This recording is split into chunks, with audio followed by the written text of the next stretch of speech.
Okay, are we now on stage? Okay, um, right, thank you. Good morning, everyone. Sorry, we have a bit of technical issue just now, so this forum delayed a bit. It's supposed to start at 11, but I hope you are still with us. Right, Assalamualaikum, good morning, 𝙒𝙊𝙑𝙑𝙑𝙑𝙑𝙑, and salam sejahtera to everyone. On behalf of Center for Environmental Sustainability and Water Security IPASA Universiti Teknologi Malaysia and our esteemed partner, the Royal University of Bhutan, I am truly delighted to welcome all of you to today's online forum in celebration of World Environment Day 2025. My name is 𝙒𝙊𝙑𝙑𝙑𝙑𝙑𝙑. I'm the director of IPASA, and I have the privilege today of moderating this important session. It brings me great joy to see friends and colleagues joining us from across Malaysia, Bhutan, and other parts of the world. A very warm welcome to our panelists from the Royal University of Bhutan and our Bhutanese guests who I believe are watching our FB Live at the moment. We deeply value this partnership and the opportunity to learn from one another in the spirit of global collaboration. So this forum is not just a discussion, it's a shared commitment to safeguarding our environment and ensuring a more sustainable and resilient future for all. And this year's World Environment Day theme reminds us that every action, whether in the mountains of Bhutan or in the rivers of Malaysia, we must contribute to a healthier planet. So before we begin, a few housekeeping notes. Please keep your mic on mute if you're not speaking to the panelists. And to the audience, if you have questions during the presentations, please feel free to use the chat box in the FB Live and we will address them during the question and answer session. And yes, the session is being recorded. And for those who like to view it later, you can view it in our FB page. So we are honored to have with us today distinguished lineup of panelists, each bringing unique perspective and experience in climate action, environmental stewardship, and community empowerment. So let me begin by introducing our first panelist. So maybe the first panelist can wave her hand. So our first panelist, Ms. Melissa Tan Lee Sia. Melissa is climate action and sustainability advocate and ambassador for Earth Day organization. With a background in media, she creates digital content on sustainable living, climate action, and circular fashion. As a passionate environmentalist, Melissa designed community events such as Green Day Out and Clothes Swaps to engage public in climate action. So Ms. Tan also facilitates sustainability programs for organization and in collaboration on campaign with B Corp and other international brands. She leads the Malaysia Country Office for Fashion Revolution, the world's largest fashion activism movement, and is the vice president in Free Tree Society, a native reforestation organization. She was a key opinion as well, ambassador in the Antarctica Climate Expedition with Sylvia Earle.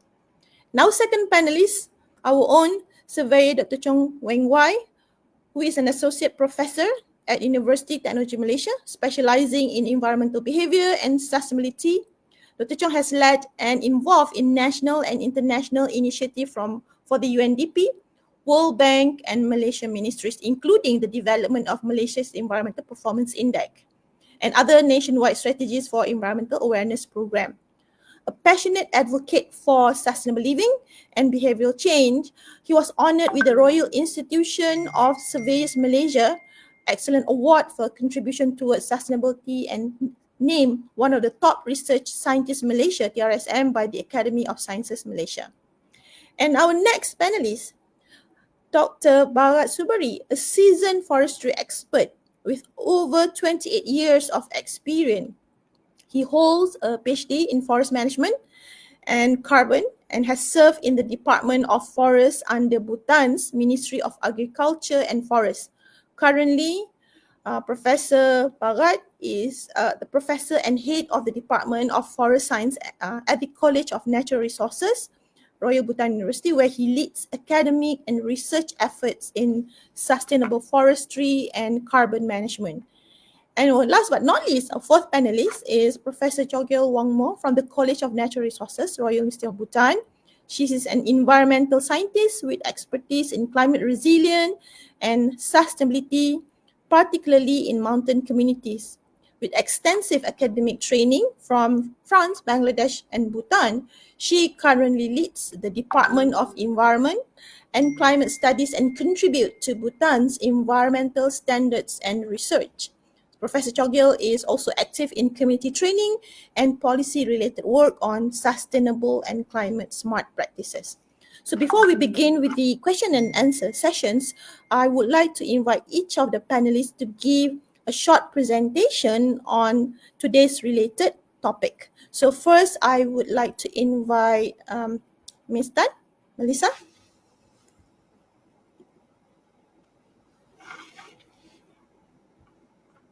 Hi, good morning, everyone. Thank you so much, Prof. Our slides are good, right? They're up on screen. Good morning, everyone. It's really nice to be able to speak to all of you. Now, I'm going to keep this light and short because, keeping in line with our conversation today, local solutions for global sustainability, how do we empower people for the planet? I'm going to give you the individual's perspective from here in Malaysia. Now, given our current economic climate, our climate crisis, and the way that our systems work, I think we could all say that it's not working. So it would be great if we could just clear that table and redesign everything. But unfortunately, with momentum, we know that that's not possible. So how can we bring circular economy closer to reality through the individual? And that's by instilling the 5 Rs. How do we scale that impact up? Because as all of us know, we all feel hopeless and helpless to some extent when we think about it as just, I am one person and the system is this way. Now, one approach is to actually change the system in order to change the culture. But all of that is fragmented in bits and pieces. And while that may happen, it will take years, it will take decades, and it will be a slow churn, but it's absolutely necessary. Now, you can think of it as moving that boulder up a big hill. Big shifts are made up of many little shifts unseen. So the opposite way also works. At the same time, we can meet demand with solutions and solutions with demand. And we, as individuals, are the demand. Now, there are many factors why individuals can lead the change in culture. First of all, each of us, no matter where we are, we have influence. So it's not just ourselves that we can influence, it's our circles, our families, our communities, the places we work at, the businesses we run, and wherever we can be that we can shift the needle by being that catalyst in between. So we are truly disciples for the world that we want to live in. Now, when we use power of people and their networks in communities, we can scale that nudges to the system drip by drip so we actually change the culture. We're doing that through relationships, through connections, and our different roles. When we change the culture, we also have to reinforce it.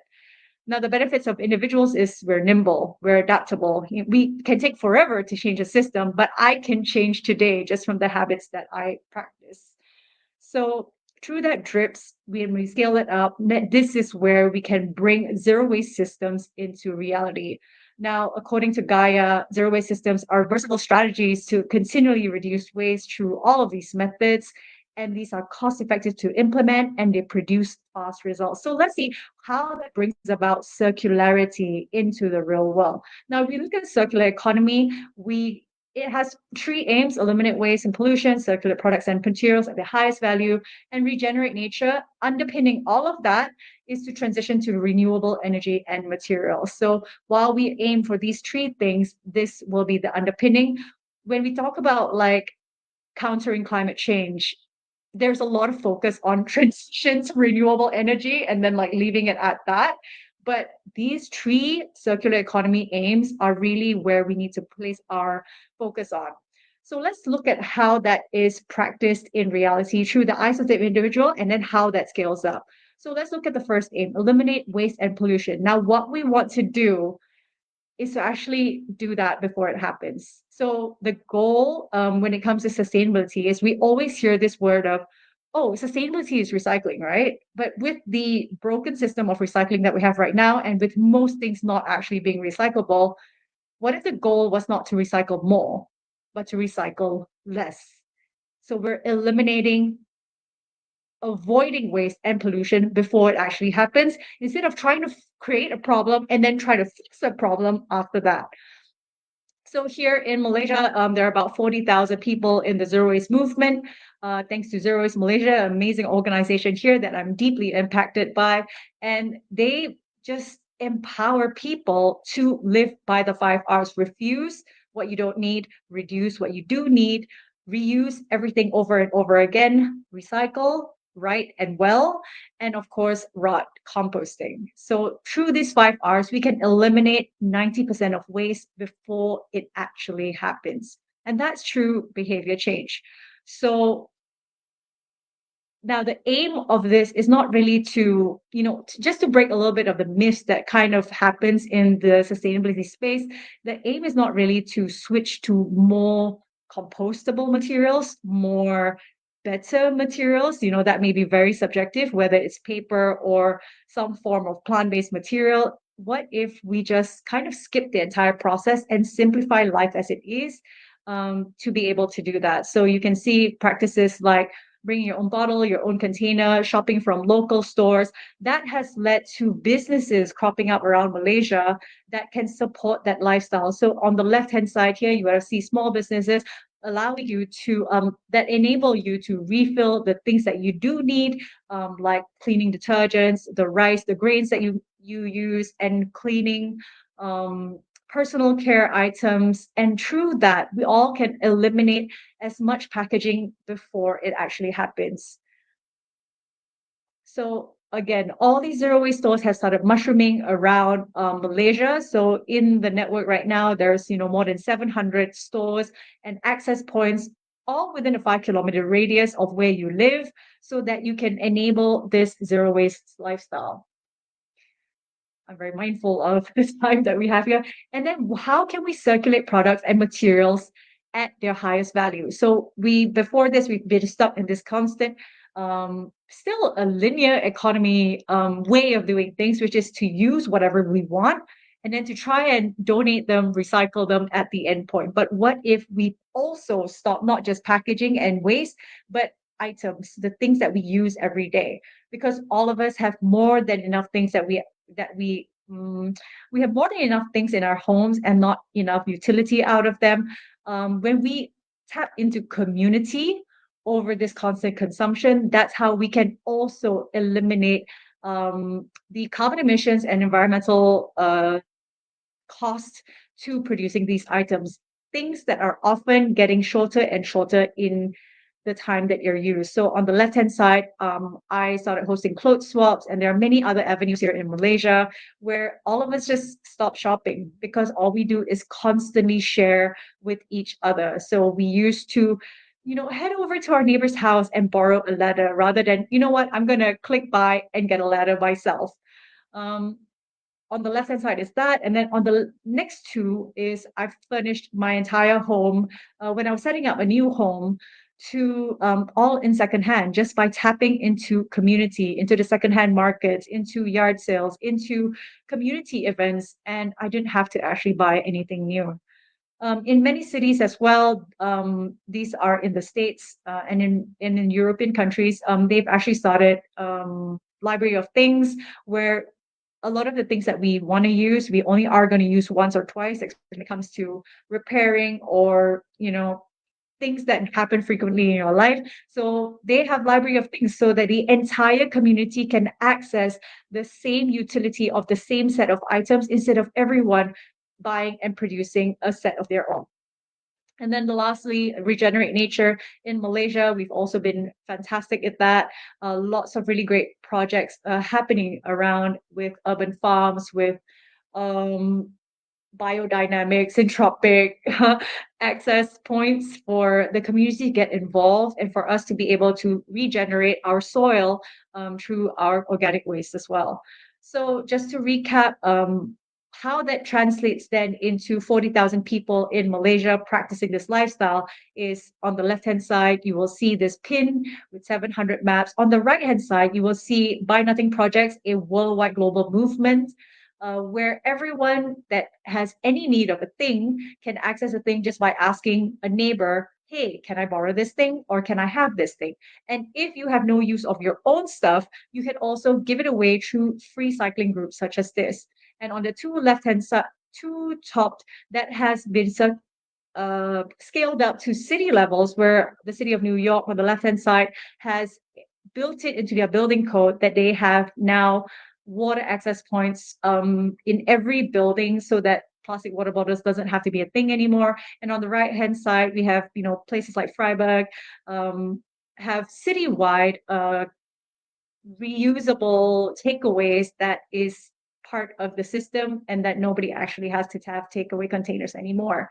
So in other words, all these individual systems that we practice on our own can be scaled up and practiced in our families, in our communities, in our cities, and in the work that we do as well. All we need to do is, through this lifestyle, develop the lens and the intuition for us to be able to spot these opportunities, and then be the change maker that goes in and says, hey, can we redesign the process this way, and then scale it up. Thank you so much, everyone. I think that's all the time I have today. I'm really looking forward to the conversation coming up. Thank you. Thank you, Melissa. I truly like your statement when you say that you don't have to be influencers with millions of followers. You actually have your circle of people that you start with to influence these people. And I like that you were saying that it's probably it's not for us to recycle more, but actually to recycle less, to minimize our consumption in the first place. Very interesting. Thank you very much. Right. So moving on to our next presenter. So Dr. Choong, floor is yours. Thank you, sir, Prof. Sanulas. Well, sir, good morning, sir, everyone, and happy World Environment Days. Thank you for the organizers for having me in these meaningful forums. Today, I'm going to talk about one of the most persistent challenge in achieving sustainability. That is the gap between the awareness and also behaviors. It always becomes the last miles in almost every environmental program. So let me just provide some evidence first using our surveys from the Malaysian Environmental Performance Index that our team have actually collected since year 2000 for almost 15 years now. And we always see the similar pattern. Let's start with the figures on the top left. As you can see here on the environmental awareness, Malaysians tend to have good environmental awareness across all the sectors like water, waste, air, climate change, and everything. But when we ask the similar questions, the corresponding behaviors in relevant to that category as well on environmental behaviors, what we can see is that there is a huge, droppings of the scores on the environmental behavior. So on the similar category as well, like waters, air, waste, and also climate change. And if you pick one particular category, say just climate change, and we compare across the years, we pick years like 2014, 16, 19 as well, we can observe the similar pattern as well. So again, we have a good awareness. Malaysians tend to have very good awareness. They're understanding the climate change issue very well. But when it comes to practice, we can see that the scores are somehow dropping. And even there's a decline of the scores over the years as well. So this somehow illustrates one of the main issues in most of the environmental program we call as a last mile gap. That is the gap between awareness and also behavior.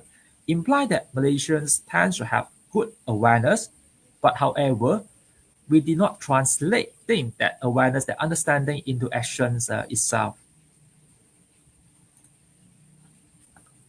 Let me move to the next slide.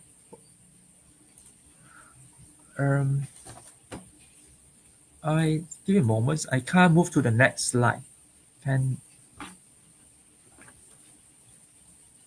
There's only 2 slides here.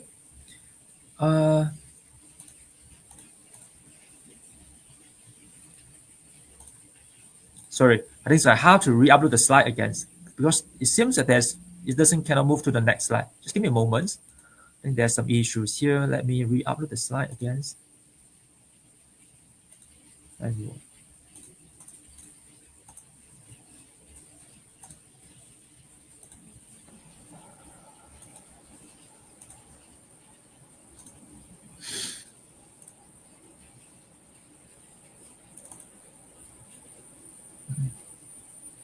think while Dr. Choong is uploading the slide, I think the Yeah, conversation on yeah. environmental. I just keep on the Yeah, the I think presentation. it's very I think that's because interesting. of that slide. Doesn't matter. Yeah. So what happened is that uh, when we have the difference of this environmental awareness gaps and behaviors as well, uh, people used to have the perceptions that when you have sufficient awareness and so on, that's enough.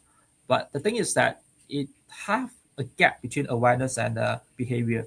If we zoom into the particular behavior itself, we have the latest environmental survey result as well. Let me see whether I still can present it from here. Um,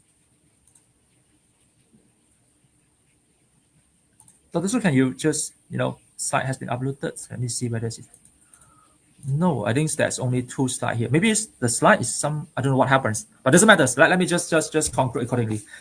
So what happens is that when we have, sufficient awareness, but lacking of behaviors, and we have Zoom, actually we have another set of data on the environmental awareness and behaviors in the latest year, in 2024, we found that actually there are certain behavior, for example, like waste separations, like taking public transport, rain harvesting, and also like using renewable energy. Those are the score. Those are the area that Malaysian usually is not practice. Yeah, I think that's like here. I think there's some delay here. That's the reasons. When we go zoom into each of this category, you will find that this behavior, like composting organic waste, using public transport, renewable energies, and also collecting rainwater harvesting, these are the lowest score in our latest environmental performance behaviors survey. It actually implies one thing. Um, can we move to the next slide? This lower score reflect actually is a common pattern. Practices that are system dependent or require investments, coordinations, or institutional support, for example, like taking public transport, waste recycling, usually those are the behavior that is be less adopted. And there is a gap between the awareness and behaviors as well. So this imply the last miles problems. Next slide, please. So maybe you ask now, where suppose we want to go from here, because we understand there is a gap between awareness and behavior. I don't have a panel here for this one, but I would like to highlight three key insights. First of all, Malaysians have had enough awareness campaigns. We have so many awareness campaigns. What we're lacking now is that those programs that focus on behavioral change. We need more, behavioral nudge. We need more social norm campaigns. We need those programs that able to focus and also enables real behavioral change. Second is that system level interventions. Some of the behavior, like taking public transport, like you need to do the waste separation in certain facilities, such behavior is not that public disinterest for them to practice such behavior, but because that they need more infrastructure, they need better facilities, they need a proper system as well to enable them to conduct such behavior in a much more easy and also intuitive way as well. And finally is the policy and incentive part. Financial incentive, green rebates, carbon pricings, all of this will actually accelerate the behavioral change. The reasons policies from governments that they subsidize the solar panels that is actually helping a lot of people to rethink that because they are subsidized from governments, they want to install the solar panels and so on. And more you can see that now a lot of residential areas, they already have installed the solar panels on their rooftop. I don't have one-size-fits-all solutions, and I believe that this one-size-fits-all solution is not access as well. We need more tailor-made solutions, and you have to understand that all the solutions are interconnected with each others, and eventually all of them will form the loop map to close the gap between awareness and also behavior. So we are almost there. So let's just finish the last mile. Then that's all from me, Prof. Thank you, Dr. Choong. Yeah. So very interesting. So you may from what I've gathered from Dr. Choong presentation, so you may have the awareness, you may even have the knowledge, but it will not necessarily put you, in the right direction in terms of, adapting your behavior or having a pro behavior towards the environment, right? So we'll discuss more on that later during the question and answer session. Thank you again. So I would like to invite our next panelist, Professor Bhagat, to present. Thank you.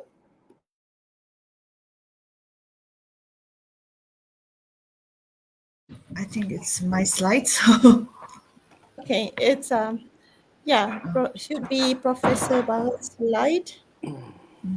Yeah, I'm here. Yeah, Okay. okay. Good morning, everybody. Can you hear me? Yes, we can. Okay. Yeah, okay. First of all, I would like to thank the organizer for giving this opportunity, and also I would like to thank our coordinator at CNR, uh, Mr. Ugendoji, who has approached me to have this presentation. And with this, I would like to thank all the panels here and also the viewers, if there are any, with the link in the Facebook. So today I am going to, since I am having a background of forestry, I thought I would go with forestry, the climate change, how it is being affected by climate, the structure of forest, all these things. So with this, I'll start my presentation. Basically, my presentation is on the climate change and its implication to nature resource management and development in Bhutan. So with this, I'll go through the number of slides, and if there are any questions in between, please stop me. Next slide.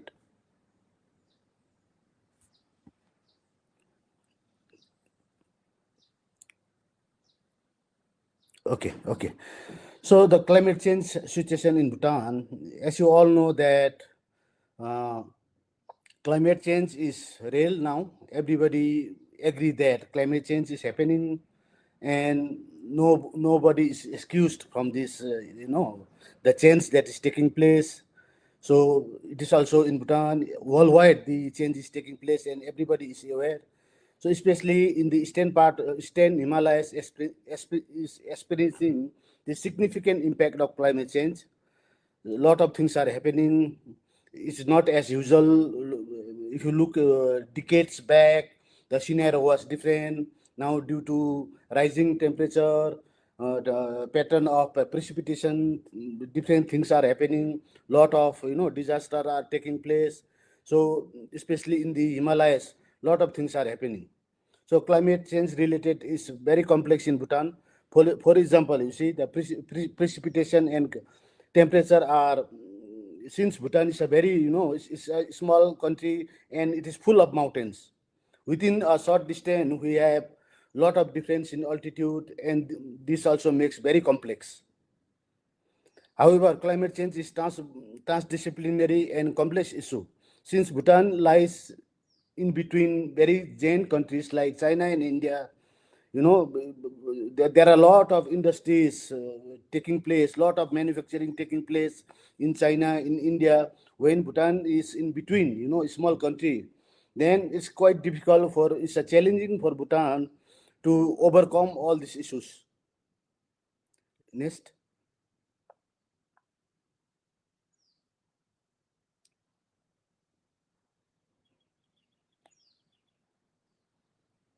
Some problem? Next, please.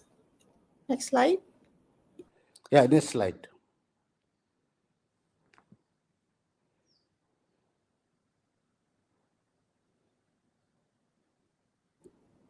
I'm sorry.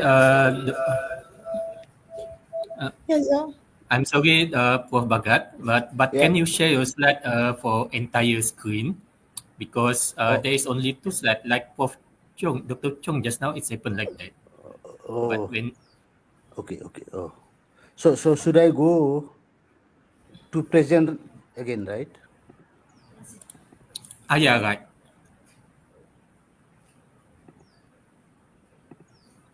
Okay, okay. Why it's not But working? this time share as entire screen. Present. Share screen. Okay. Share screen. Yeah.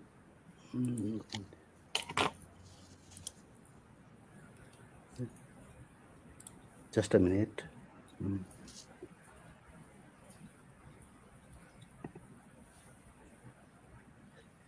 Why is it not working?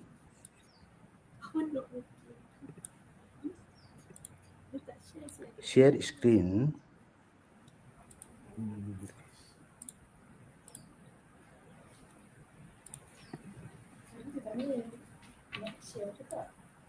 Share screen. Allow.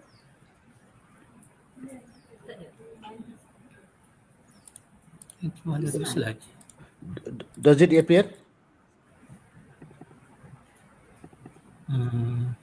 No, but can this secretary share the screen instead? Yeah. But this is only 2 slide here. So, but No, it should be. can you email the slide? Yeah. Just a minute.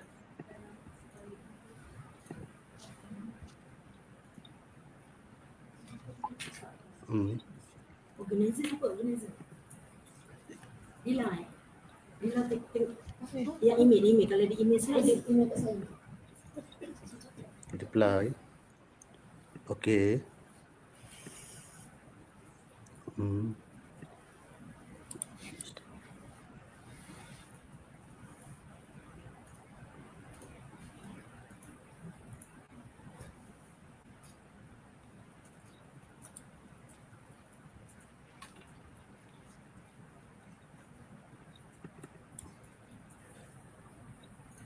It's uploading. Just a minute. Yeah. Dah. Yeah, I have emailed the slide. Dah email. Pergi tadi.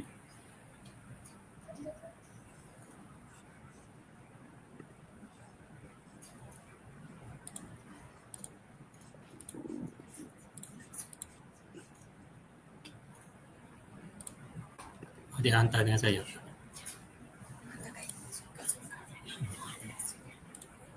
Did you get my mail?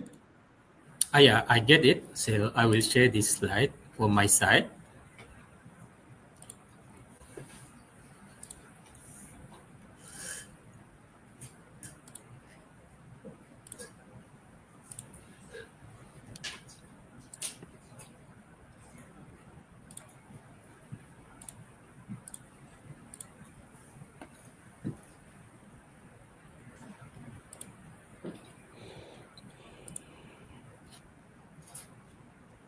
Yeah.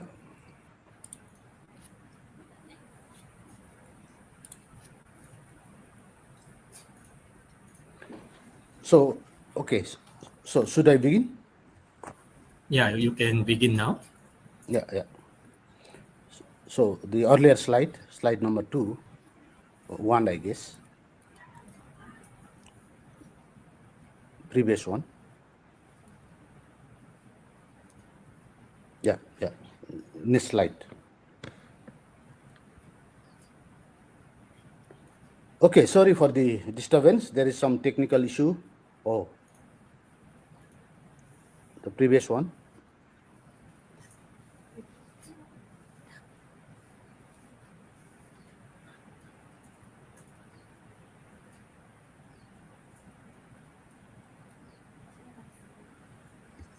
Something wrong. Just a minute. Okay. So, as I said earlier, you see, however, the climate change is a transdisciplinary and a complex issue. As I said earlier, Bhutan is a small country and it has been surrounded by 2 big countries, and a lot of pollutions are taking place. This is a very, this is a challenge we are facing now.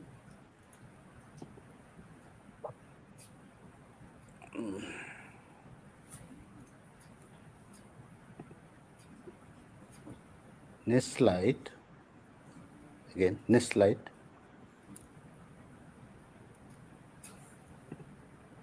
Okay. Thank you. So, in relation to the forestry, the impact of the climate change in forestry is a lot of studies are being carried out, and it was found that a lot of things are happening there. There is a lot of impact that is being there in the forestry sector. If you look at this table, land cover change from 1996 to 2017.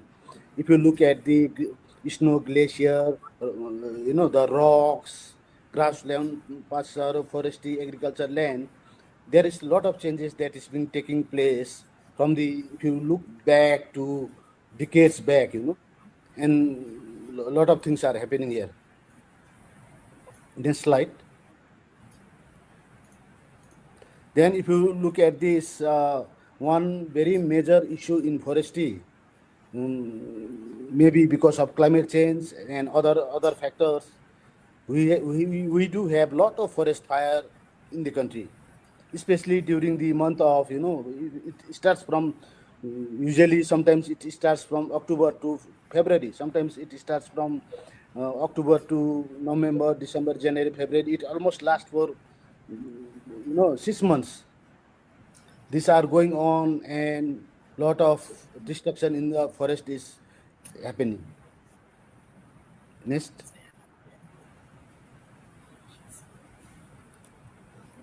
Okay. So wildfire, you see, the wildfire have formative role in dynamic of forest ecosystem that shapes the distribution and structure and composition of the forest. Of course, if the fire is controlled, if it is managed in the way, it helps a lot. But in most of the cases, the fire that is happening in Bhutan is a wildfire, which are uncontrolled. Therefore, there are a lot of damage that is being taking place. Thousands of hectares of forest is being lost every year. It is considered one of the biggest threat to the forest resources in Bhutan. Most wildfires activity as a result of climate change, that is what is being found, because a lot of studies are being carried out. Of course, there are forest fires that takes place from the carelessness of the people, throwing of cigarette birds, people going for picnics, all these things are there. Of course, there are other source of forest fire also, like sometimes because of windy nature of environment. Then there is a short circuit of electricity, and most probably the climate change further added for this destruction of forest due to fire occurrence. And usually this happens during the dry season, and due to the fragile ecosystem, this mountainous region is particularly very vulnerable to climate change, as I earlier mentioned. Next slide. See, if you through this picture, the picture taken, you can see the way the forest is being burned by the fire. Lot of fires taking place in all the districts, in most of the districts, especially in winter, and lot of damage are being carried out. There is lot of impact. Not only the vegetation, there are wildlife, insects, all these are being impacted by the forest fire. Next one.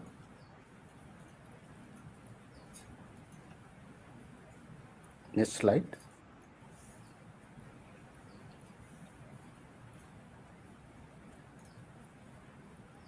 Seems like there is some internet problem.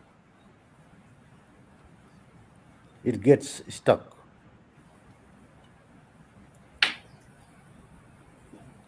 Again, then we do have again the issue of glacier melting, at an alarming rate. If you look at this picture, 2004 and 2019, it shows very clearly that melting of glacier is happening. Through this, we know that the lake formation due to glacier is being reduced.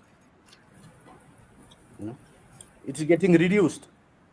And when this happens, the flow of river, the water flowing through the river is being also, being reduced.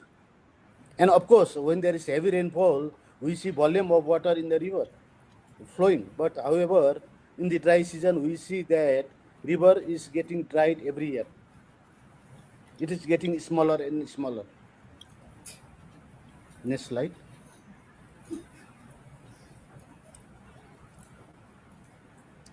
And we assume this is all because of, rising temperature, basically climate change. Next.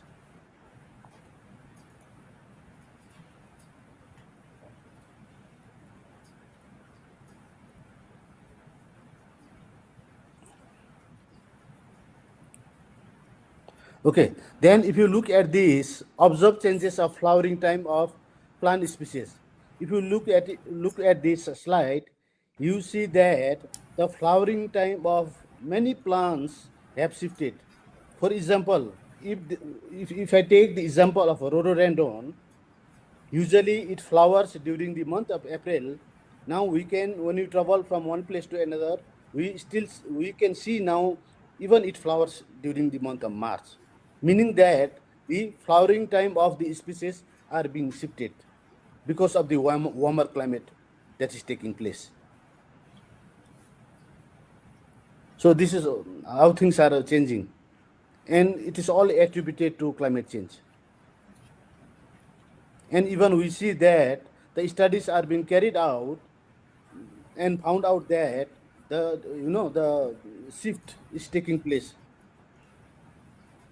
The trees which are being already growing in the lower altitude are being shifted upward.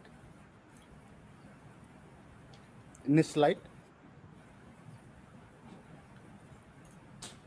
Okay. Then if you try to look at this slide, climate change projection in Bhutan. So mean annual temperature, all of this mean annual temperature, mean annual summer temperature, mean winter temperature, even the precipitations, we see that it is being rising. Every year it is going up. Of course, if there is any rainy day or rainy season, it may come bit below, but usually it is rising. So there is a serious issue of climate change that is taking place in Bhutan. Next slide.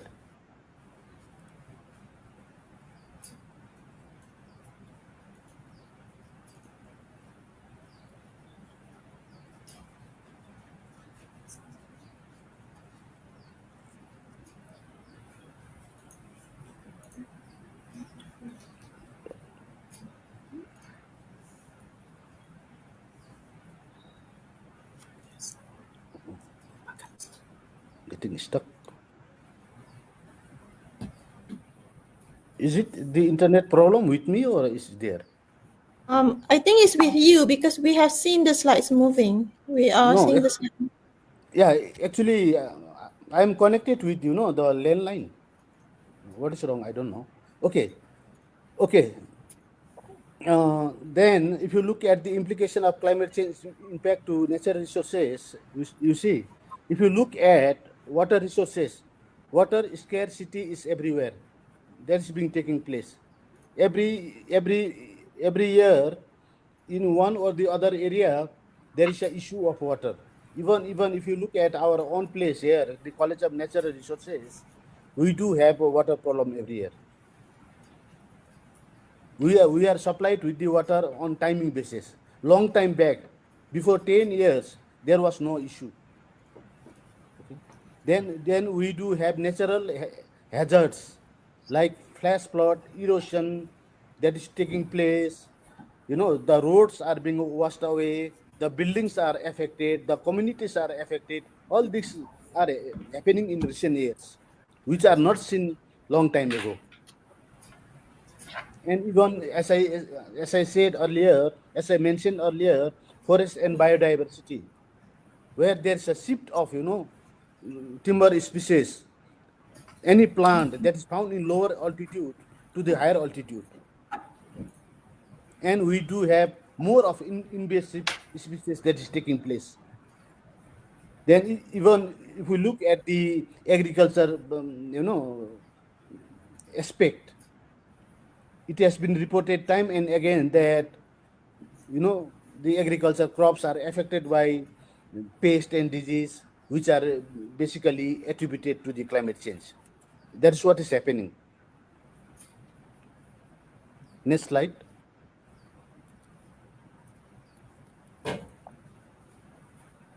You see, if you look at this picture, you see the disaster taking place. This has happened recently, just last year. Buildings are washed away, cars are washed away, communities are displaced. The timbers are from the forest are being washed away because of these lakes are formed somewhere, and due to the pressure of the water, flash floods are occurring. Next slide. These are some of the few examples. There are many.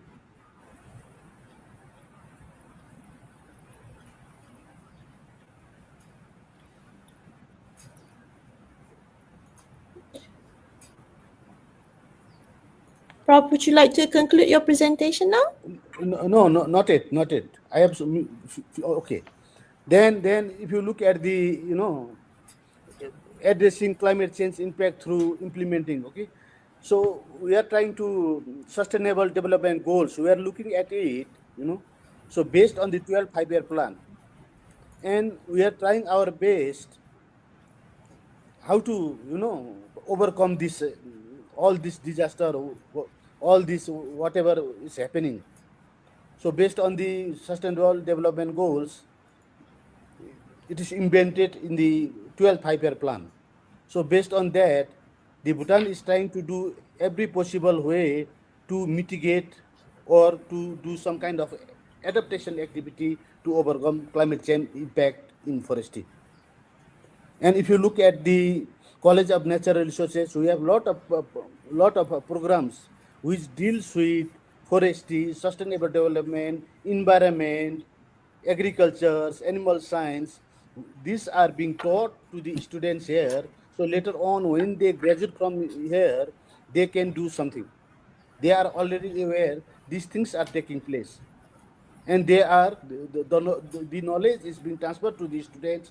So when they are in the field or working elsewhere, they will be in a position to tackle all these things. Next slide. Few more slides.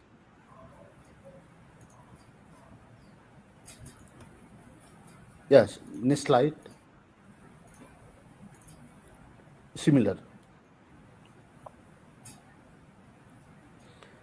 So these are some of the academic, programs offered at CNR, which links to the national 12 5-year plan. These are being taught to the students. They were aware of these things, so they can do something in future. Okay, next slide.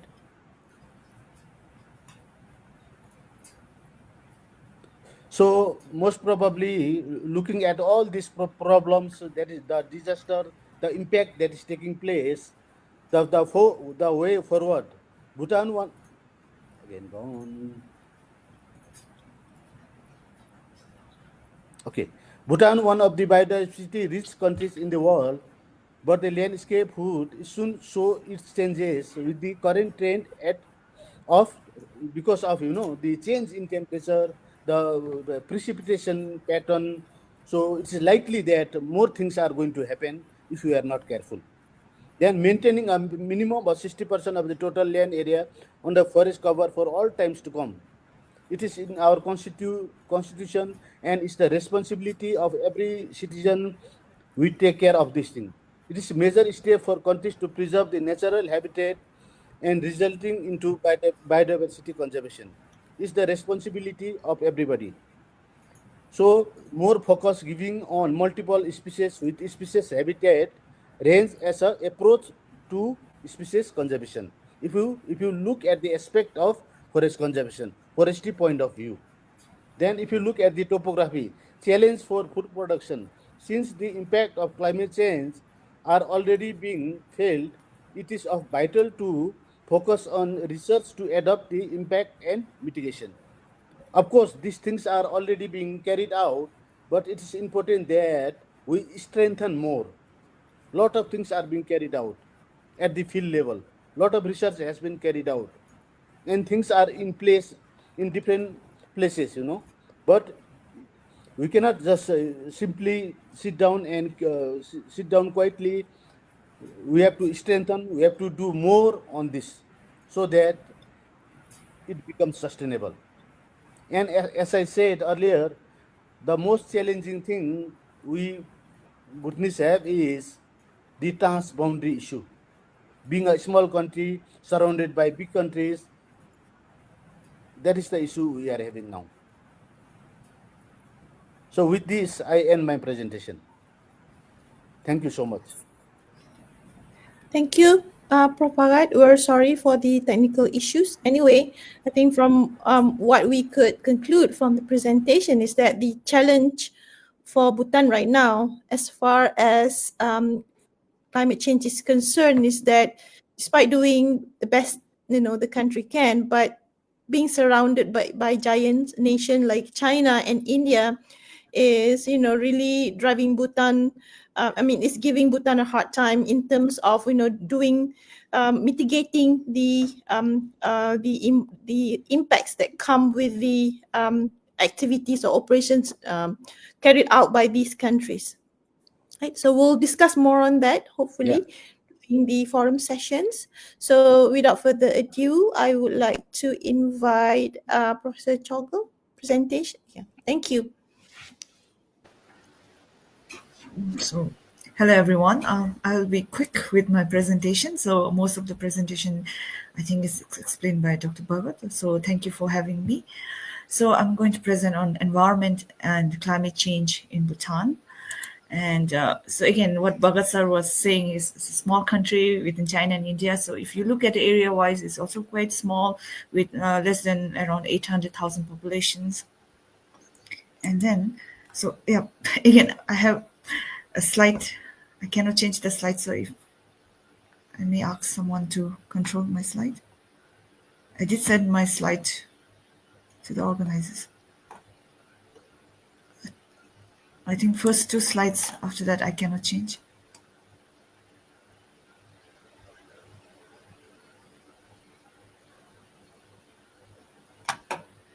Should I present now or something? Should I share screen? Maybe.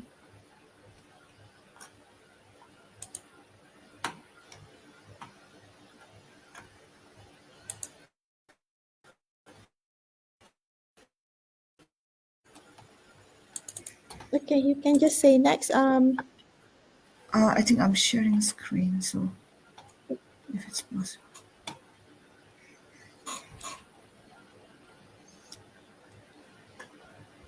Are you okay now controlling the slide? So maybe next. Next. So and these are some of the species of biodiversity found in Bhutan. So I'm just saying around 5,603 species of vascular plant, 369 species of orchids, and over 90 species of mushrooms. So I'm just so first few slides I'm going to just show the biodiversity richness of Bhutan. So I'm just going to go next. Next. Yeah, so around over 300 species of medicinal and aromatic plants. Next. So yeah, we have around close to 200 species of mammals, and 27 mammal species are globally threatened. And according to the National Tiger Surveys, there were 31 tigers, and the interesting part is that tigers are found to be above 4,000 meters above sea level in Bhutan. So, next. Yeah, these are some of the bird species that are found. So next. So yeah, basically what I'm going to talk about is that Bhutan's environmental identity. So Bhutan is actually one of the few carbon negative country in the world. That means we sequestrate more amount of carbon dioxide than we emit. And it's according to DECC report to UNDP. UNFCCC. So we sequestrate around 9,000 gigagrams of carbon equivalent, and then we emit around 3,000 gigagram of carbon equivalent. And Bhutan has this low ecological footprints, and over 70% of our land is covered by forest. And our constitutions mandate to have a minimum of 60% of the land to be covered under forest for all time. And we have around 52% of the land that is under the protected area that included biological corridors. And so conservation of environment and forest is in our basic development principle that is guided by GNH principle. So basically, GNH principle prioritize the happiness and the well-being of people than an economic development. So one of the conservation of environment is one of the pillar of our GNH developmental philosophy. So next slide. So the climate change situation in Bhutan, like what Professor Bhagat has presented before, we do experience an impact of climate change. In fact, some of the studies done by National Center for Hydrology and Meteorology, and then some of the data and the research is increasingly projected there is an increasing trend of temperature and an increasing impact of changing climate. Next. So yeah, so this is basically saying that climate is changing. So next. Yeah, these are some of the projected changes of climate for Bhutan and from Southeast Asia. So it all shows that mean annual temperature, summer temperature, mean winter temperature, all are projected to increase over the next 50 years or so. So next slide.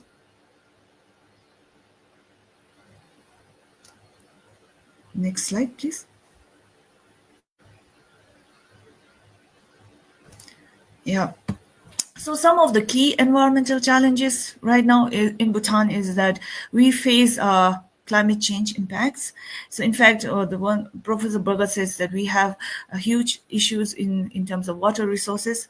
But in fact, Bhutan is one of the rich in water resources. In fact, we have around 94,500 meter cube per capita. So if you compared to the other around the world, Bhutan is one of the rich water sources.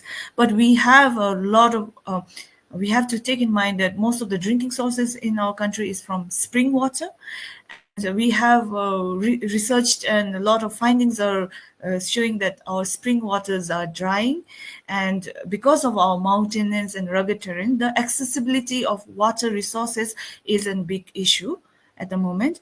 And with the other impacts of climate change is every winter, every summer we have experiencing flash floods, landslides. We have increasing frequency of erratic rainfalls, increasing incidence of forest fires, and then because of pest and diseases, the challenges of agriculture productivity is also faced in the country. And some of the other increasing challenges is plastic and waste pollutions, because Bhutan, like all the developing countries, are import driven, use a lot of products, so waste management is becoming an increasing issues. And also issues like transboundary air pollution. So every early spring and then every winter we can experience some transboundary air pollutions. So next. So right now, the policy status and issues and gap in the country, the policy status of Bhutan is very phosphorus, resilient, and carbon negative. So all our the mandate, and because of the great farsightedness of His Majesties and our leaders, the mandate and our constitutional statement states that we protect our environment, our forest, and every Bhutanese is a custodian for protecting our nature and environment. So because of that, the policies are very resilient and carbon neutral. So there are sustainable management of resources in our country, and then and there is a strong participation of all relevant stakeholders in climate and climate change action plans. And climate change and environmental concern are addressed in all appropriate level through educated means of implementations. However, there are some evidence-based climate change policies are very few and they need to be further strengthened. So now I've talked with the way forward. Next slide. So what Professor Bhagat has said, so as a country, what we can think about is we can still continue to maintain a minimum of 60% of forest cover for all time to come. And we also receive a lot of questions and criticism saying, since your country isn't carbon negative and you are actually stopping the development of your country, you could have built more industries and build more intentional proposed to maintain our forest cover and maintain our environment. So, and then another way is we can empower our communities through GNH-based education, encouraging our youth in conservations. And then also maybe we look at some of the transboundary and regional cooperation that can foster a climate resilient society, and also to support eco-friendly and local products as well. So I think, thank you. I think that's next slide is over. Thank you. Thank you, Professor Chogyel. I think it's very interesting how actually there's a correlations between happiness and the environmental conditions. You're trying to, I mean, what Bhutan's government trying to impart is that, you know, if you to maintain happiness, you're gonna have to conserve the environment. I think which is very interesting in that sense. So, you know, if that could happen, that could be practiced in other nations as well. We'll probably see more, you know, less forestations happening around the world. All right. Okay. I then thank you all for the very, very informative presentations. So now we are ready to go around with the question and answer sessions. Melissa, are you there? Right. So perhaps we go to, okay, all right. So Melissa, I selected meant to ask first question for you because you have been doing a lot of work on ground. So based on, you have championed environmental awareness through, public engagement, the program that you have made, relating to circular economy. So based on your experience, how can we scale grassroots environmental actions into national or even global initiative? Thanks for the question, Prof. I think start wherever you are and then use that as a pilot project. So even whatever that you implement, even in your own lives that you scale up into, just say your group, you start looking for different level points in the people that you communicate with, the people that you collaborate with, and you want to see what you want to create just in your own little bubble. And then use that as a pilot to then iterate, to learn all the things that are that work and don't work, and then troubleshoot on the way. And then from there, then you can start to kind of be a case study of what can we then scale up instead of going straight into scaling up. I think that's the beauty of what individuals and communities can do within their own circles of influence, is there are little bubble science experiment almost of what you can do and how do you solve things like behavior change, like the different infrastructure that needs to be in, or just the change in processes that we need to implement so that it facilitates something akin to the circular economy or your aims before we even start talking about scaling up. Because the policymakers, the change makers, the people in big decision-making powers, they want solutions that work. But for them to be able to implement something, it takes a lot of investment. It also takes a lot of it's still sort of a, what do you call that?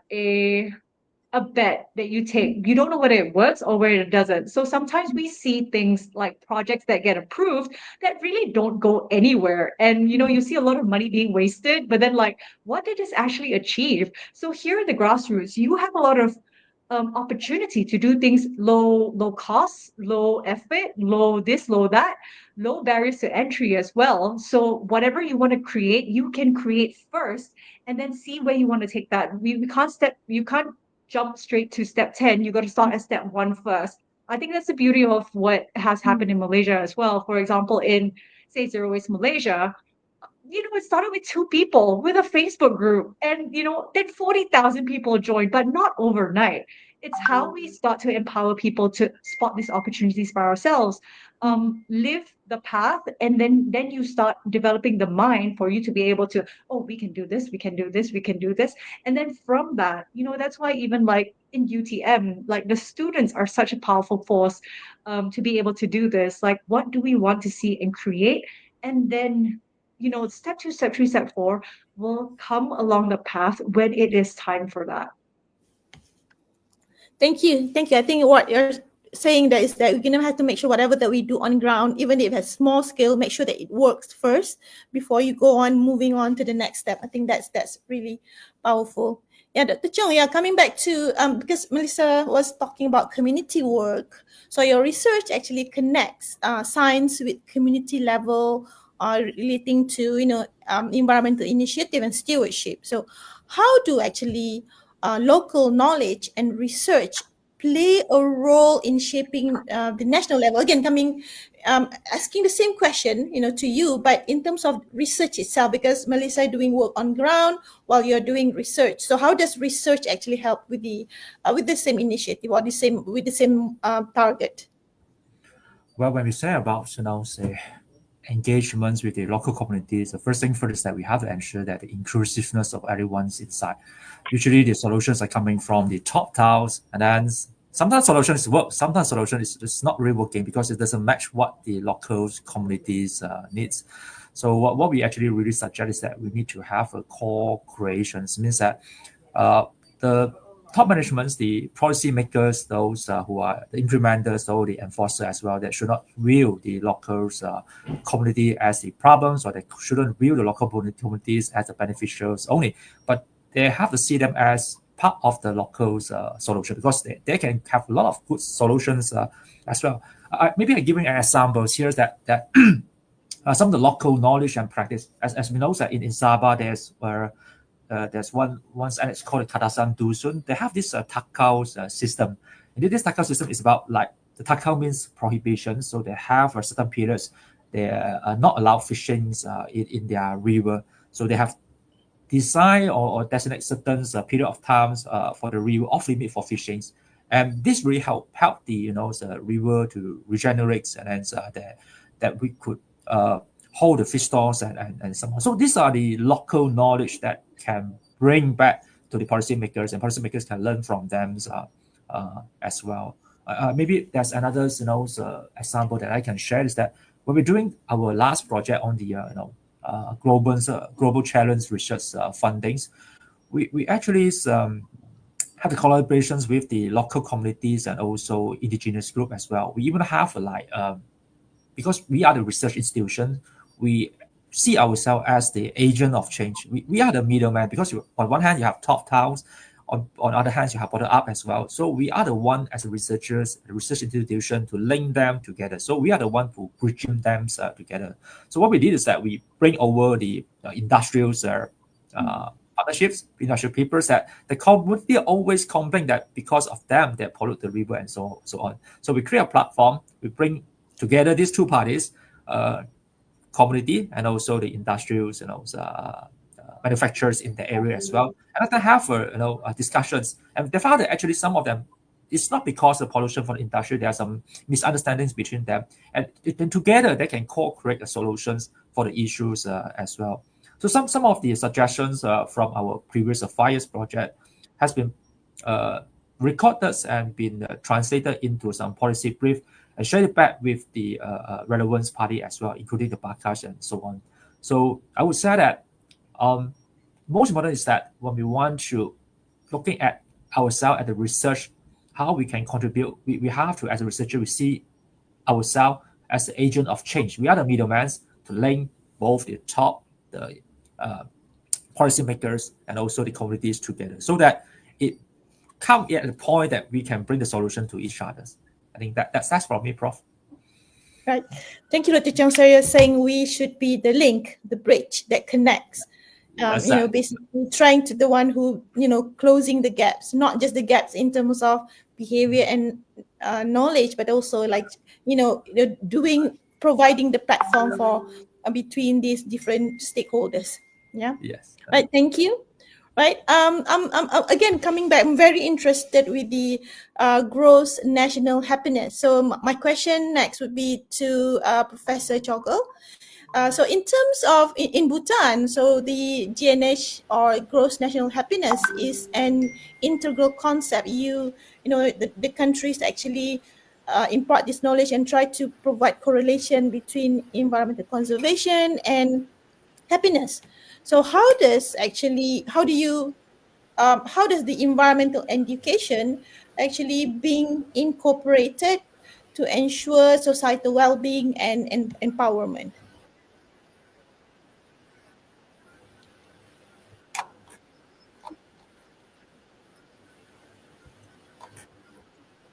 Professor Chogyel, question for you. So in Bhutan, environmental education is not just a subject that we learn and teach, but it's the way we think and live, and this is deeply embedded in our developmental philosophy as well as in our culture. So it GNH connect our ecological well-being with the individual and as a collective happiness, making it a very vital part of how we empower our society. So it's environmental educations, they nurture our understanding and between the interdependence between people and nature, and it also resonates deeply with our spiritual and cultural beliefs as well. So in Buddhist thought, for instance, so nature is seen as a very sacred mandala, and it interconnects the wave of our life. And so many schools and universities and monasteries also teach this view. So that helps us instill a very deep sense of reverence and a love for our environment and nature at a very early age. So in Bhutan, it's basically the way we live and the way we practice. So, and also our policies, and it is also supported by our constitution. So, yeah. So environmental education is just our duty and the sense of living. And we have and this is all insight, and grateful for our very far-sighted leaders and the kings, His Majesty the kings and kings before him, that has really made our Bhutanese love our nature and country, and then protect our environment. So that's. Thank you, Professor Chogyel. So it's environmental education is not just a subject. It's not something that you taught in school, but practice in real life. It's a way of life. Even it is part of faith and spiritual belief. So it become in being practiced is not something that you learn in theories and then practice in real life, but it's actually a way of life by itself. Which I think that's why the gross national index actually relies on educating people or actually relying on what environmental conservation and try to interconnect that with the happiness of and well-being of the society. Right. I have a question toward Professor Bhagat, because you're talking about the, I think you talk a lot about on the forest fire and so on. So it seemed that, it's naturally the community are depending on forests for income and even for well-being. So how are the forest dependent communities in Bhutan engage in conservation? How do they actually involve in conservation? Because Professor Chogyel mentioned previously that Bhutan would like to maintain 60% forest cover.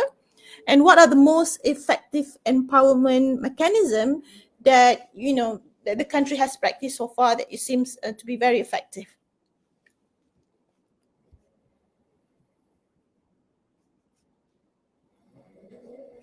I think you're on mute, Prof.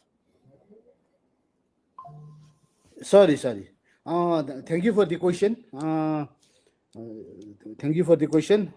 You know that in Bhutan, 69 to 70% of the people are practicing agriculture.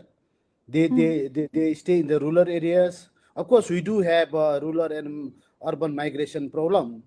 Nevertheless, there are a lot of people staying in the village level who practice agriculture, and that is how the whole population of Bhutan is being fed. And these people are, they are mostly dependent on forest for different activities. They get NWFP, non-wood forest produce. They need timber for their construction. They graze animals, and they get water resources from the forest. And they are more or less dependent on forest resources for their livelihood, beside agriculture practices. And of course, we do have rules and regulation where it says that we do have community forestry like other countries, where the pockets of forest within the vicinity of the community are being given to the communities for management for the period of 10 years. They have all the management plans, they have all the members, all the agreements, bylaws, everything. By doing so, the government of Bhutan is trying to inject some kind of responsibility to the people, so that the natural resources are being, managed in the way they should be managed. Of course, as you said that, as I spoke earlier in the presentation, there are a lot of challenges due to forest fire that is especially taking place in winter. But when such forests are being allotted to the people, and we have seen that the forests which are being protected by the people are never under forest fire. Maybe few, maybe 1%, but maximum of them are totally protected, and no report of forest fire is being there. So that is how the policy, the rules and regulations, the governs the sustainability in management of forestry. That is how it is being carried out. And as I myself and Chogyel also pointed out, we are mandated to have 60% of forest, and we are doing a lot of things. Scientific forest management practice is being put in place. We cannot just go and harvest the forest resources. We have rules and regulations. We are governed by rules and regulations. So I think from my point of view, we are doing a lot of things. But however, nevertheless, having all these things, there are still room where we can strengthen. We should have, if the rules are not, user friendly, that has to be looked into it. Rules are on not only for the protection, but it should be also in, user friendly for the communities. So we have rules and regulation policy in place, which helps people get access to the forest resources and manage the forest sustainably as well. Thank you. Thank you. So out of curiosity, because you were saying the forest fire occur more frequently during winter time, and by forests who are not protected by or taken care by community, what actually is it? Accidental, or is it something due to weather disaster? What actually initiate forest fire during winter time especially? Yeah. Most of the forest fire are accidental. Maybe there are some cases, few cases where people, ignite. That is how it is being reported. Because as I mentioned earlier, most of the people live in the rural areas, and they graze cattle in the forest.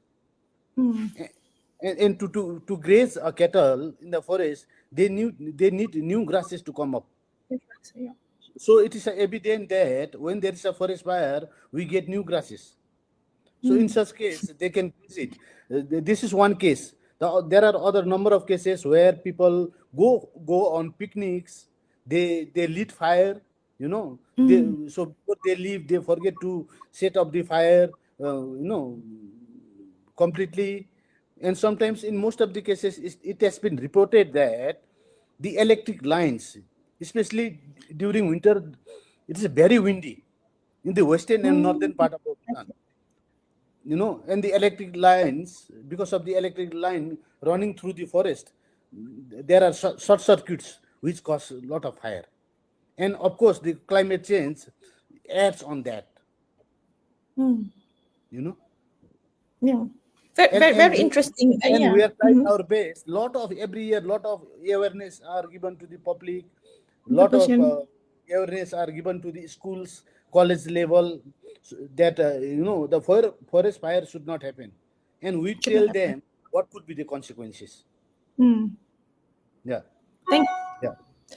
Thank you. Yeah, but interesting that you're saying that during the winter time, the wind factor also contributes because the electrical line actually could caught with the forest and create forest fire. Very interesting because normally we've seen forest fire happening during summertime in other countries. Right. Melissa, I have another question for you. Again, talking on the note of climate change, although you're doing circular economy and so on, but I think, it's talking about the same language. I mean, whatever effort that you're doing is actually towards environmental conservation and mitigating climate change. So from the civil society and media lens, how do we break the climate fatigue among the public and move people from awareness, towards action? Because Dr. Choong was talking about nudging people, making them move towards climate actions or environmental conservation. But from your point of view, what could be done to do so? The great question, Prof. Thank you so much. Yeah, you have to make things tangible for people and for people to see the results pretty early on. I think that's why I love zero waste principles and zero waste living so much, because you kind of don't need to really the system may be this way, and if you get stuck in this cycle of like complaining and like why is the system this way, things need to change, but not taking action on your own, it's very hard to break into translating that awareness into action. So what zero waste principles teach you is that this is the system. How do you go about it? How do you jump into solution? How do you jump into creator mode? What is it that you want to adapt in the current system so that you can shift the process itself? So that's why it's so powerful, is because you actually see how, for example, someone who is going from one plastic bag of trash a day going down to zero, it's like, wow, this is really tangible, because over a year, that's 365 less bags of trash. And then after that, you can see when you are in that state of like enabled to see the result, you can then try to think bigger outside the box and how you can scale that up. Because if we just stay here in the cycle of complaining, it's never going to shift anywhere. And sometimes it takes failure, sometimes it takes multiple tries of like, okay, this way doesn't work, that means what other way can I try? So it's constantly in this solutionist mindset rather than the I give up and I can't do anything mindset. The other part is also to nurture the sense of love, because climate activists they face the worst of climate apathy, climate burnout, and climate doomism, because they're the ones that are confronting this news and this info, this data every single day. So they actually need to take care of themselves as well and not constantly be in this state of like fighting, in this state of antagonism. I don't like this, therefore I must fight it. You have to go back into the state of love, which is, okay, what are the parts that I treasure? Okay, community. Oh, other people who care about the planet. Okay, this forest that I'm nurtured in, this river that I am nourished by. You also have to go back to those spaces to embody again what is it that you're protecting, and then be able to come back refreshed and then do this for the long run. Thank you. I think that's understanding your action have impacts could actually, give motivations to people to continue to make change. Yeah. Thank you very much. I have one last question before we open the questions to before I take question from public or from the audience at Facebook, because here we're trying to see where the partnership between Malaysia and Bhutan, not necessarily UTM, but also from other organizations, entities in Malaysia and Bhutan as well. So for maybe a question to Professor Chogyel, how do you see Malaysia and Bhutan, how can we collaborate more effectively to co-create scalable solutions toward environmental conservation and climate mitigations? Whether could that partnership in the form of academic research or community projects, or how do you see moving forward between the partnership between two countries? Thank you for the question. So countries like Malaysia and Bhutan, so we each has our own ecological wealth and very deep cultural values and same as sustainability goals. So yes, what you have likely pointed out, coming from an academic institute, first thing I would like to think is that we have to have some academic and research collaborations, and then we also maximize our collaborations with policy dialogues and peer learning. And then also because we are both in the universities, so we can involve our youths, so we can have regional youth and leadership networkings. And yeah, and I've read a lot of wonderful things that Malaysia is doing in terms of technologies and innovations regarding environmental sustainability, waste management. So this type of sharing of knowledge would be nice. And then we also look at each other based on our indigenous knowledge and the practices that we do in our culture. So these are areas that we could look for future collaborations. Interesting. Yes, I think the values on how the indigenous community actually practice their own environmental conservation, something that could be shared across the two countries and perhaps adopted to meet the environmental goals. So we have a few questions from the audience at Facebook. I'm taking the first question here. It's from 𝙒𝙊𝙑𝙄𝙍𝙊𝙉. He's asking, I think I'm opening the questions to any panelists who would like to answer, to respond to it. So 𝙒𝙊𝙑𝙑𝙍𝙊𝙉 was asking, in what ways can local communities become the driving force in climate adaptation and nature conservation effort? So we have seen Melissa, explaining on that bit, and also seen bit and pieces, also evidence from Bhutan's presentations. But in moving forward, if we were to be serious about this, in what ways local communities can become the driving force in climate adaptation and nature conservation efforts? So any panelists maybe can talk from the experience of each country. Should I? Yes, Prof. Yeah. Go.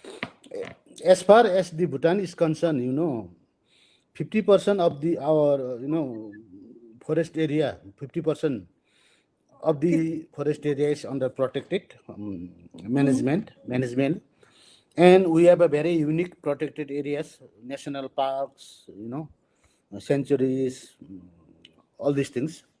And within that protected area, the communities are living there. So what the park management, the protected area management is doing is that whatever planning, whatever activities that has to be carried out in the protected areas are being carried out in consultation with the communities. And communities are the people who rely on agriculture, and they depend on forestry, resources for their livelihood. In such case, protected area management provide, the other essentials, so that they don't have to every time go to the forest and depend on that. And even they also help in the boost of agriculture products. So that is how the forest is protected. And at the same time, when the forest is being protected, we mitigate climate change. That is how we do it in Bhutan. For example, usually in Bhutan, in rural areas, the roofing of the house is done by the, timber. Shingles, they make flat ones. They cut it and roof it. For that purpose, the 𝐺𝑗 acid are being provided so that people don't go and cut down. So in such case, forest is being protected. That is how we conserve forest. Yeah, thank you. Thank you. Dr. Choong, do you want to add to it? Making perhaps from Malaysia perspective? Yes, thank you, Prof. Sanulas, and the questions. In what ways can the local communities can become the driving force in climate adaptations? Well, in Malaysia, I think there are a lot of efforts already, all the ways from grassroots and then to the policymakers. Some of them are successful, some of them is less successful, and so on. But our experience with the local community is that sometimes they need a proper platform, especially for those like orang asli or indigenous groups. They're usually lacking of access. They have good ideas, but lacking of access to such policies making space. So when we want to convert the ideas, from indigenous peoples, from local knowledge to them, we need another way to collect things such informations. Maybe it's more like a community mappings. We sometimes even like storytelling. You don't ask them for solution, but ask them to tell you a story, and then we can see some things, can insight from the story to provide solution as well. And sometimes we have to give them a visual tool as well, so that they can understand the issues and they can propose some of the very good solutions to the policies makers. And definitely, it won't sustain. Or sometimes it's just one way, just from the community to the policymakers. And if continuously means that everyone's, they want to contribute to environment, but if there's no reward, there's no incentive, such effort usually won't sustain. So in the meantime, I'm also thinking that will be possible as well, if ever possible, that they need to have those tangible opportunities. For example, like giving them the green jobs, like they have some climate related internships, or even micro grants from the governments to the local governments. That will really help them to driving such forces. As I said, it much more challenging from grassroots. Although we can do some things, everyone can do something, but to sustain such effort and so on, we need some tangible reward as well from the policy makers, and so that the efforts from the local communities can continue as accordingly. Right. Thank you, Dr. Choong. Moving on to the next question. I think we have the next question. Right. So from Fatiha Abdul Razak. So her question is that we often hear about recycling and reducing plastic. So this question is to Melissa.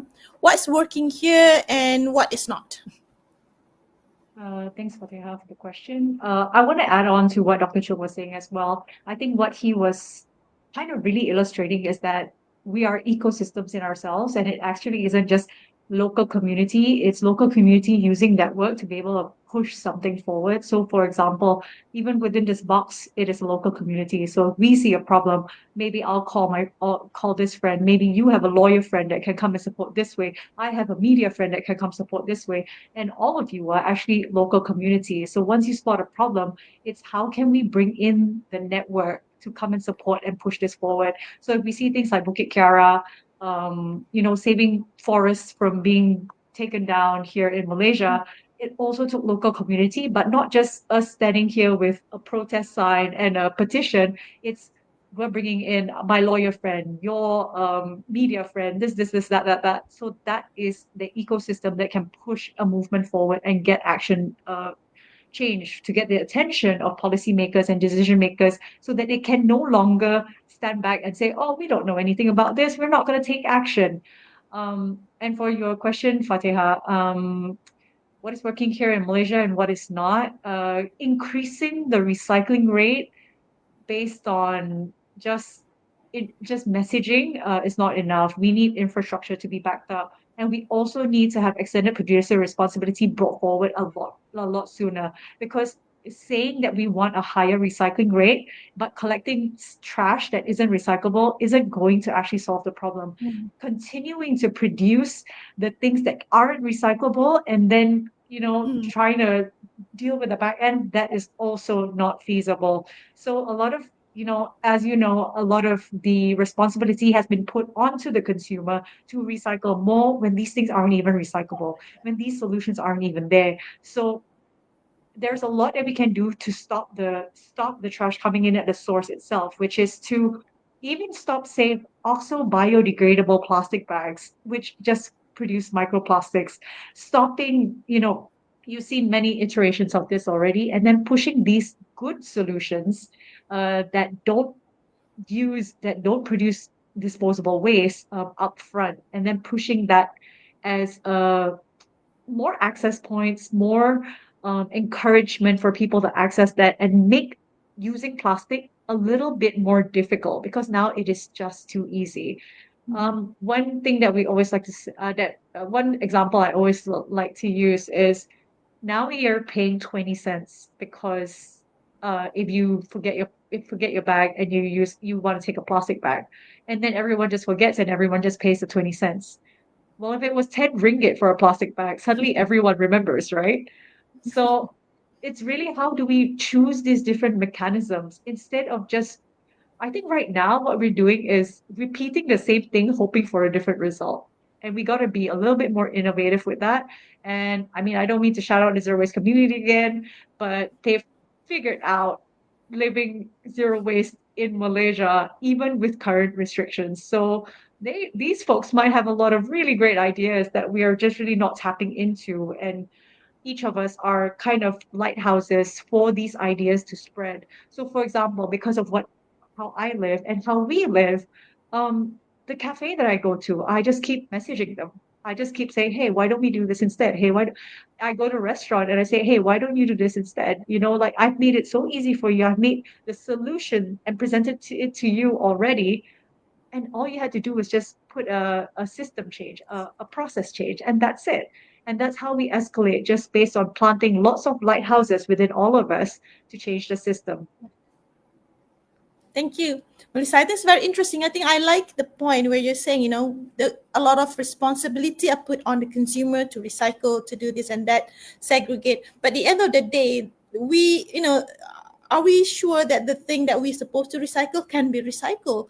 Now, also responsibility also have to be put on the manufacturer, the one that produce. They're going to have to be more responsible in terms of the item they produce. How we recycle if those items are not recyclable. Interesting. Very good. Okay, I have questions from, I think this is probably suitable for a panelist from Bhutan, Professor Bhagat or Professor Chogyel. Feel free to answer this. From Nuliana Mahpov, the questions is, what are the challenges for Bhutan in sustaining its carbon negative status in the face of increasing modernizations? When where you were saying just now, Professor Bhagat, that the issues with forest fire perhaps also due to people want to expand the agricultural land, and also people having issues with building houses and so on. So how do Bhutan deal with this?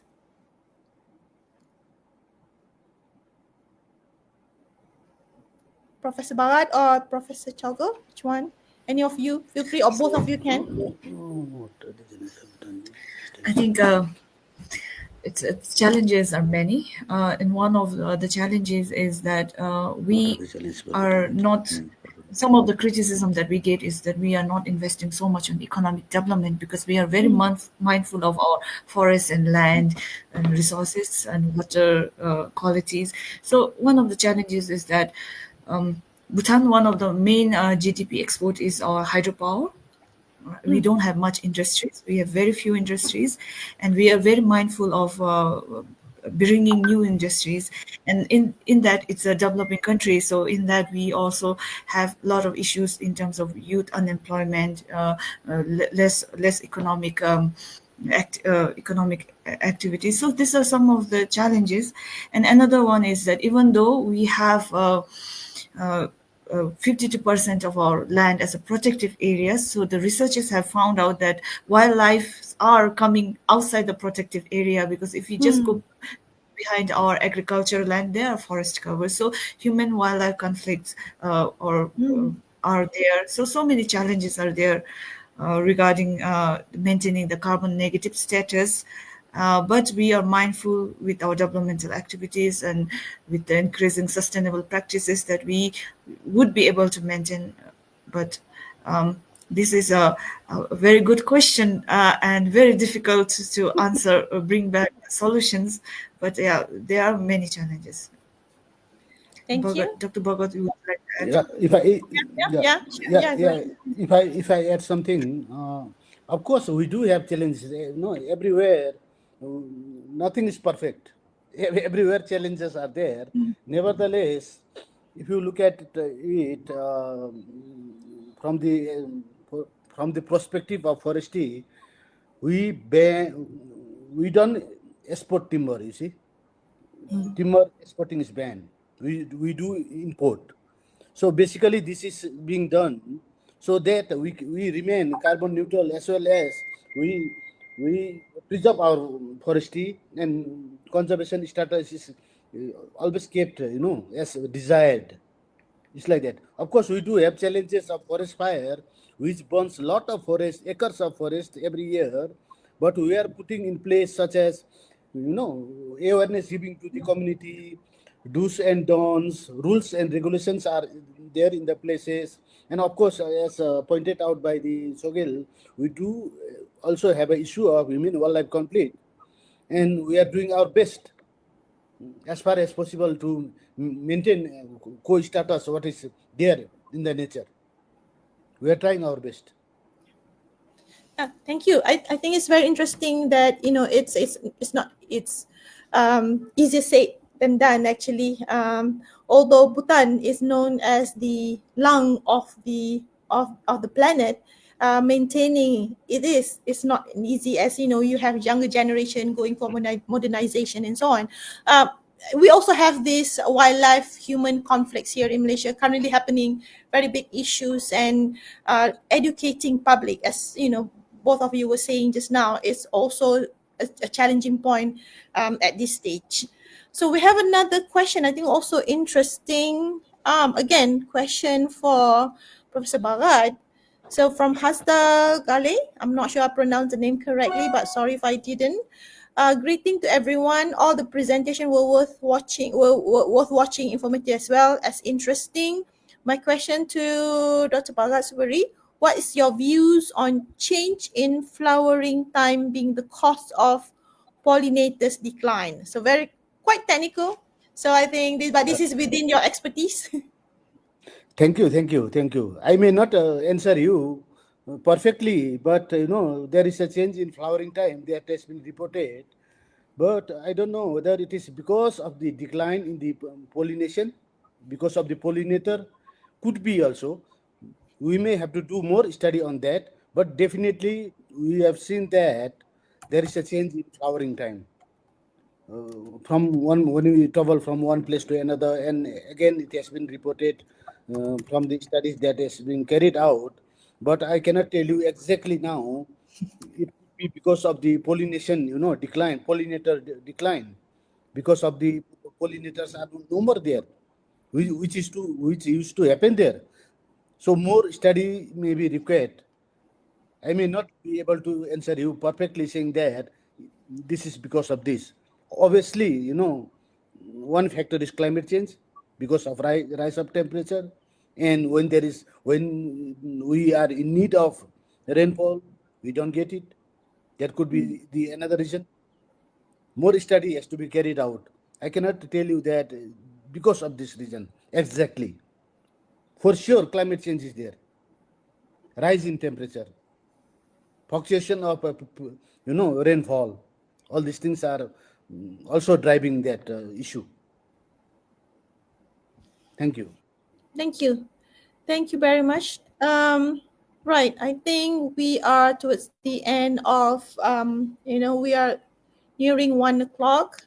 So we may entertain one more question if we have, otherwise we will close the sessions. Do we have any more questions that we want to convey? Yeah, perhaps just one last one. Unfortunately, I don't know how to pronounce the name. Maybe Professor Bhagat or Professor Chogyel can help me. So the question is, I would be happy to hear if Madam, which Madam, I'm not sure. So we have two Madam here, could highlight on carbon trading business opportunities for Bhutan. So for being carbon negative countries, I guess this is for you, Professor Chogyel. Okay. Okay. As far But as you want to I'm answer? Okay. as far as I'm concerned about the carbon trading business opportunity for Bhutan, so as highlighted that Bhutan is considered to be the lungs of the world, having a lot of forest cover in the Bhutan. As far as I'm concerned, carbon trading is usually, you know, the the the criteria for that is plantation forest, because we do have forest, but not much plantation forest. We have a very natural forest, and the natural forest, the mature forest only have a carbon stock. The more sequestration in the forest takes place in the young planted forest.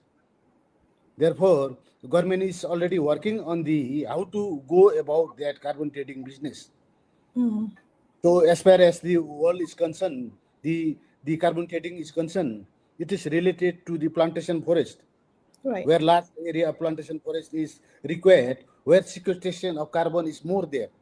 But in case of Bhutan, we have more of mature forest, which only have a carbon stock there, rather Right. than sequestration. And we are now, in recent times, we are doing lot of plantation.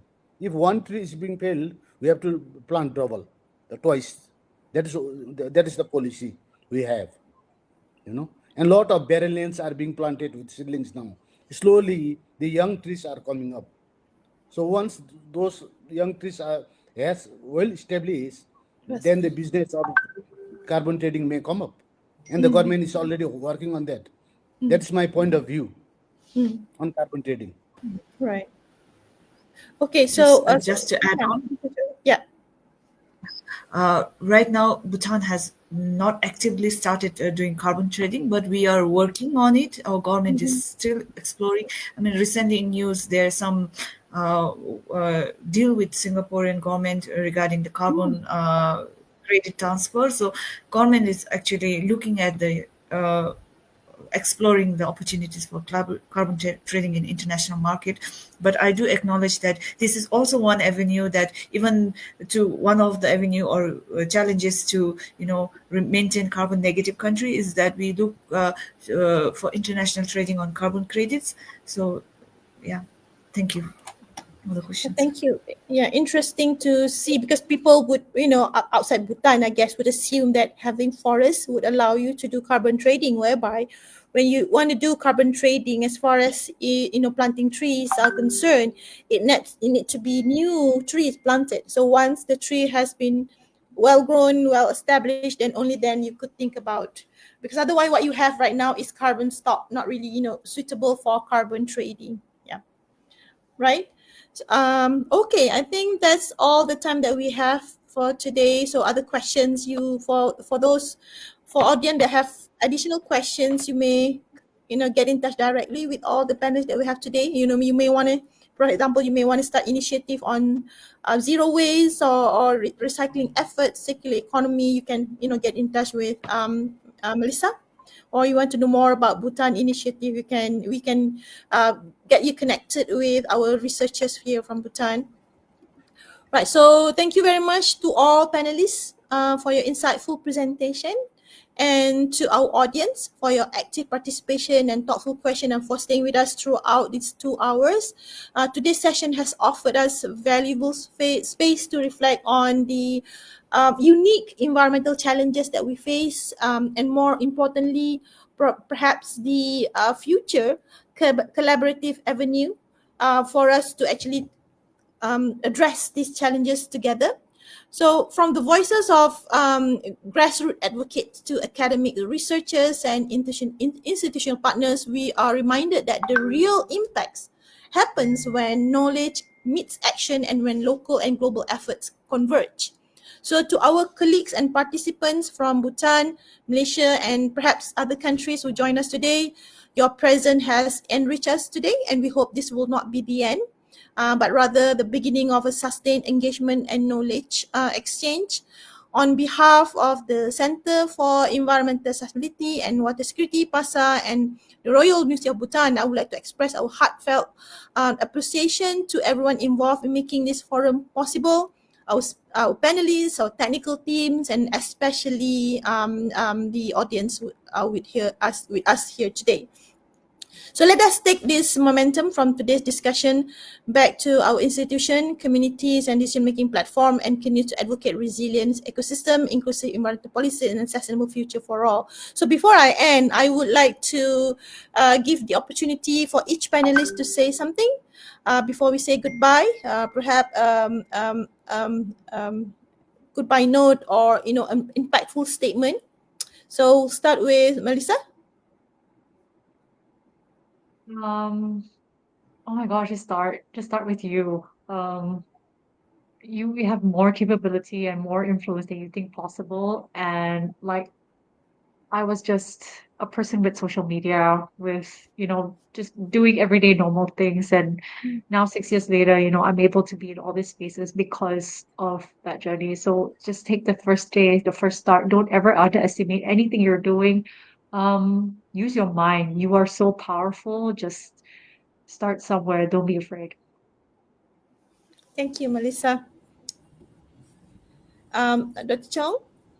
Thank you, Prof. I think my message to everyone is that let's shift from raising awareness to enabling the action itself to the publics. As mentioned by Melissa, there are a lot of low-hanging fruits. So don't wait for the perfect policy. There's none. All right, just start small, add locals, and eventually become something greater. And to the policy makers, have to create some space for the corporations. Don't look at the communities are just beneficiaries. They could part of the solutions makers as well. So yeah, that's all. Okay, thank you. Thank you, Dr. Choong. Full statement. Professor Chogyel? Maybe Professor Bhagat first. Okay. Thank you. Yes, this is our first time we are having such forum, interacting on our own, what we have in our own country, what are the challenges, what we are facing, this is the first time, and I believe that such kind of forum should be, organized from time to time so that we can update ourselves what is happening in Malaysia and what is happening in Bhutan. We may update more things in such forums. And with this, I would like to thank the organization giving such a beautiful, wonderful opportunity to come and present something what I know. And I would also like to thank the College of Natural Resources, the coordinator here, for inviting me here to speak something on what I know and share things with you. Thank you so much. Thank you, Professor Bhagat. Thank you.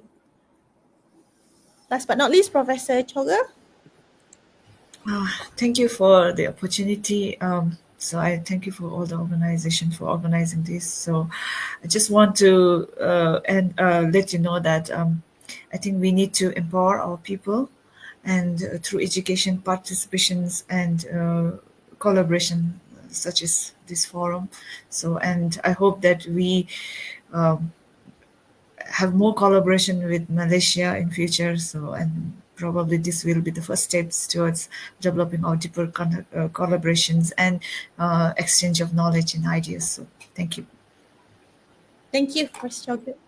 So before we end, so may this forum actually serve as a reminder that every action counts, and that through collaboration we can achieve more environmental outcomes that are both meaningful and lasting for both nations. So that's all. Again, thank you again for your presence and contribution. So with that, we end this forum today. Thank you very much. Assalamualaikum warahmatullahi wabarakatuh. Selamat Hari Alam Sekitar and Happy World Environment Day.